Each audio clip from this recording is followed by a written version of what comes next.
Didn't get much more naive than me, I tell you. But what I found I was good at was actually being a detective, talking to people, listening to their stories. And I went to Innisfail for 3 years, and I never forget one Sunday morning I was called out to investigate the death of one of these local legends I'm talking about. 84 years old. His name was Ernie, Ernest Norton Barnard, and sadly he'd been kicked to death and was found dead in the driveway of his home. We couldn't imagine who did it until we investigated, and a week later we found 2 teenage boys who had cultivated a belief in that urban myth that old hermits like Ernie always have a big wad of cash stuffed in their mattress, and they killed him for $5. I have since seen one of these boys who got life imprisonment on Queensland's 10 most wanted list, described as armed and dangerous. But I still see this kid sitting in the CIB office, a fractured child, answering questions in relation to a murder while eating pizza and drinking Coke like he was parked in front of The Simpsons.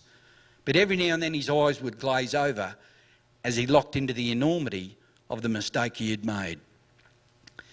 In 9 short years of dredging crime, I'd seen it all from time to time, yet there is one disturbing tale that echoes still from Innisfail.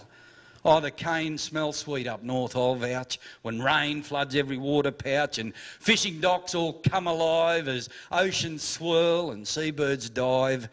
But idle minds grow far too wild and trouble stalks the vacant child, and Ernest Norton Barnard's home became his grave. For him, this poem.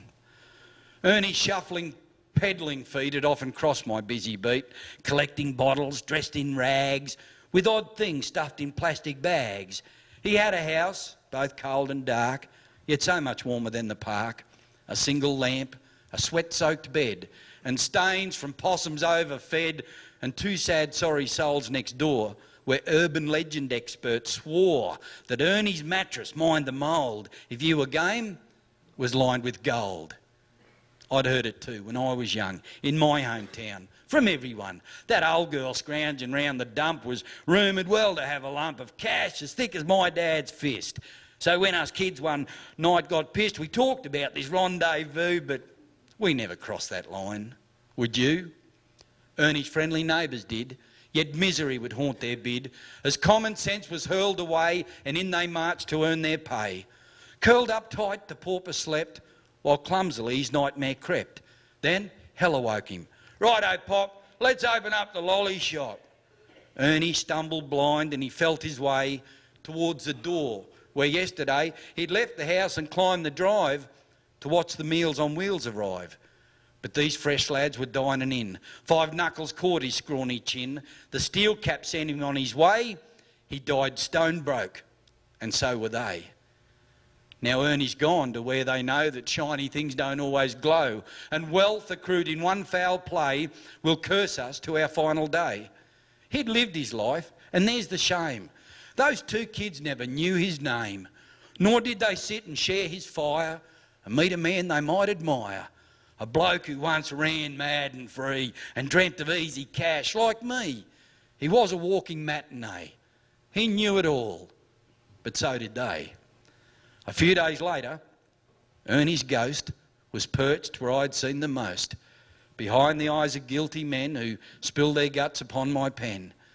And if we're measured, like they say, when we confront our lowest day, those 2 tough kids look mighty short when life was read out in the court.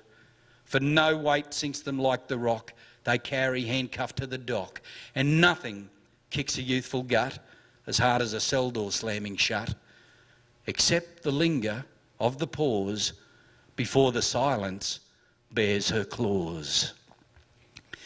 Muster the mob, boys, haul in the herd. We'll trek a track by the flight of a bird. Hand me a saddle, mark my word, there hasn't been a breed that I have not spurred. Then bring me a brumby with eyes jet black. Hand me the reins and a drover's pack. Listen for the catch cry, listen for the crack, listen for the creak of an old man's back. Then find me a mountain rolling deep to the Condamine where the big cod sleep. Set me down where the willows weep and help soothe the ache of an old man's feet.